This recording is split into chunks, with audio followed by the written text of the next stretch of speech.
Graça e paz, eleitos do Senhor, abençoados com todas as sortes de bênçãos, bênçãos essas espirituais. Que maravilha, que saudade que eu estava de vocês. É tão bom conversar com você, me dirigir a você. Esse título, Acabou a Sede, que eu tenho vivido.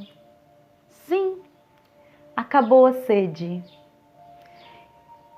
No dia a dia, a partir do momento que você passa a ter esse entendimento deste evangelho, você começa a ver, perceber que esse crescimento é individual.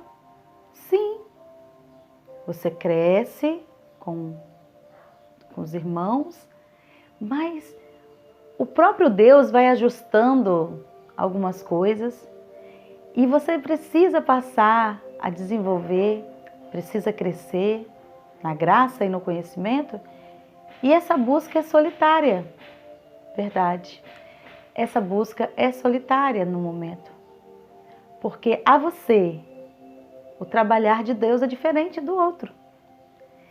E eu estava meditando a respeito de sede, não sei você, mas anteriormente havia uma sede e eu vivia buscando essa água para saciar essa sede. E eu me comparava àquela mulher do poço, aquela mulher samaritana. E aquela cena em que Jesus de Nazaré, ali no contexto, no livro histórico de João, aquela mulher tinha sede, mas essa busca dela era solitária. Sim, o horário que ela ia, devido à circunstância de sua vida, não tinha ninguém. E foi exatamente quando ela se viu só, mais um dia, como outro qualquer, de pegar água, que ali a promessa estava ali aguardando ela. Porque ela chegou, ele já estava, né? E aquele diálogo que a gente vê no livro é tão interessante, porque Jesus de Nazaré, ele quebra todos os protocolos da época. E quando eu lia, e ao ver hoje esse texto com os olhos iluminados, eu já não me vejo como ela, porque eu fui eleita antes da fundação do mundo. Mas eu retiro preciosidades, eu retiro tesouros desse contexto, eu retiro ensinamentos e eu quero compartilhar com você. E com esses olhos iluminados, que você possa crescer na graça e no conhecimento. E a célebre frase em João 4, quem beber dessa água terá sede de novo, mas aquele que beber da água que eu lhe der, nunca mais terá sede, pelo contrário, a água que eu lhe der se tornará nele uma fonte a jorrar para a vida eterna. E eu estava meditando nessa passagem do livro histórico, tirando, mais um tesouro escondido. Eu entendi que não sou deste contexto que está sendo citado, mas que dentro de mim, dentro de você, tem um rio jorrando. E esse rio tem uma fonte. Quem é essa fonte? É o nosso Deus. E esse rio deságua dentro de você. Ou seja, você está cheio de Deus. Você é um Cristo andante nessa terra. Você recebe essa revelação e você segura esse rio. Aí você imagina, ilustradamente, um rio que é impedido do seu fluir.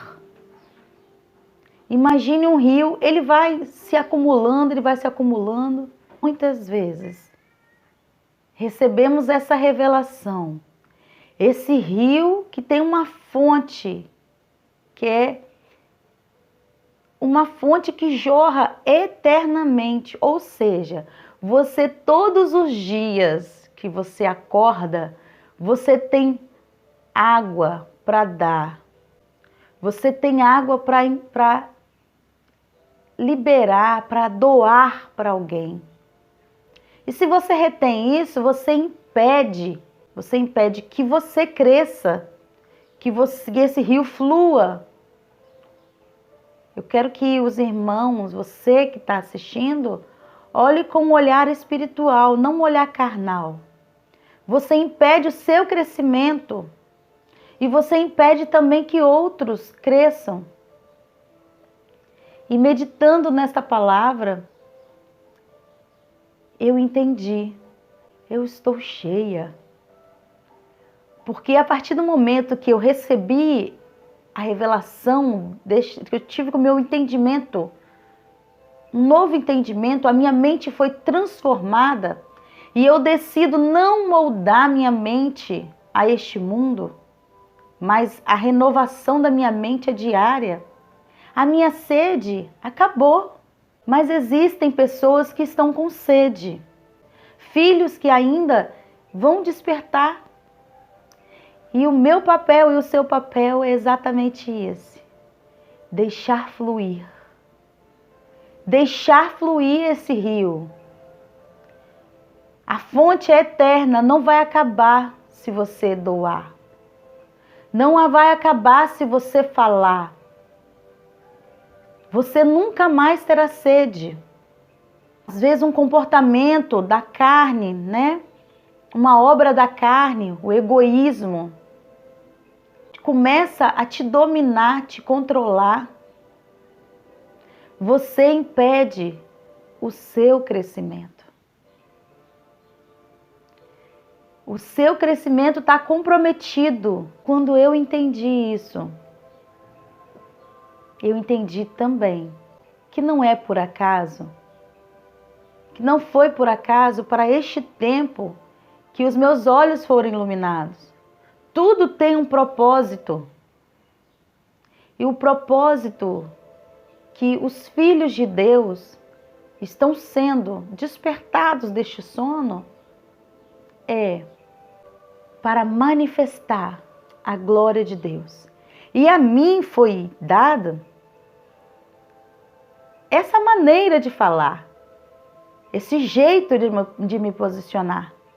Ao outro irmão de uma outra maneira, ao outro de uma outra maneira. Mas todos somos filhos de Deus, eleitos antes da fundação do mundo, para que nessa geração possamos manifestar a glória de Deus. Uma geração que precisa ouvir os filhos de Deus, mas os filhos de Deus não para a sua glória, para que o Senhor apareça, para que o Senhor seja conhecido, não como a religião prega, para que o Pai seja visto e os filhos ouvirão a voz do Pai e se voltarão ao Pai. Terão o seu entendimento, os seus olhos iluminados, assim como eu e você, e viverão o reino de Deus. E esse reino que não é visível, que não é comida, não é bebida, que é paz, é alegria no espírito, é justiça de Deus. Como esse mundo precisa da justiça de Deus? Como essa geração precisa conhecer a justiça de Deus? Quem irá manifestar a justiça de Deus na terra? Os filhos dele. Quem serão a expressão de amor do Pai? Os filhos de Deus. Não podemos entrar na forma deste mundo. Não podemos nos tornar iguais neste mundo. Também não podemos entrar na obra da carne, da soberba, de achar que nós somos melhores do que os outros. Porque eu e você nunca saberemos que estamos diante de Deus. Se Ele habita em mim, habita o meu espírito e eu levo ele para cima e para baixo, como eu vou olhar para o outro e dizer, ele não é um filho de Deus? Podemos estar diante de Deus e rejeitando a Deus. Então, o que o Espírito Santo tem feito em nós, através de nós, para que manifestemos a glória do Senhor na terra, não é para ficar escondido, é para saciar a sede. Não é para ficar guardado, é para matar a sede. Estão com fome, estão com sede. E a mim e a você foi dado a oportunidade de estarmos sentados. Vamos trazer uma ilustração. Em vários poços espalhados pelo mundo inteiro, à espera do sedento. É só se sentar, parar, calar a carne, dar uma ordem à carne e deixar que o Espírito Santo conduza os sedentos. No versículo 23, que sempre me marcou, e hoje com os olhos iluminados então, diz assim: mas vem a hora, já chegou, em que os verdadeiros adoradores adorarão o Pai em espírito e em verdade, porque são adoradores assim que o Pai procura. Deus é espírito. Nós sabemos que nós o adoramos em espírito e em verdade. E eu falo a você, já chegou a hora. Já chegou a hora. Rio entulhado, ele chega uma hora que ele teve o bloqueio do ciclo natural do rio, que é fluir. Então, muitas das vezes, você está com tanta coisa, você está cheio, e quando você vai... Quando eu falo cheio, porque o rio, a fonte é o nosso Pai. E aí você se embaraça com as coisas dessa terra, você confunde, a carne fala mais do que o espírito, você causa dano. E se na carne você semear, é na carne que você vai colher. O seu espírito está ok. Está ok. Está tudo certo. Está tudo pronto. Mas na carne, o dano é muito grande. Sempre tivemos um rio jorrando dentro de nós. E por muito tempo este rio ficou bloqueado. Não podia fluir de forma natural. Agora você não tem motivo. Você não tem motivo para bloquear o fluir. Libere. Libere este rio. E deixe que outros bebam desta água que jorra dentro de você. Um rio que flui de dentro de você, onde a fonte é eterna. Melhor dia. Eu me chamo Sara Pimenta. E este é o canal Uma Graça de Vida.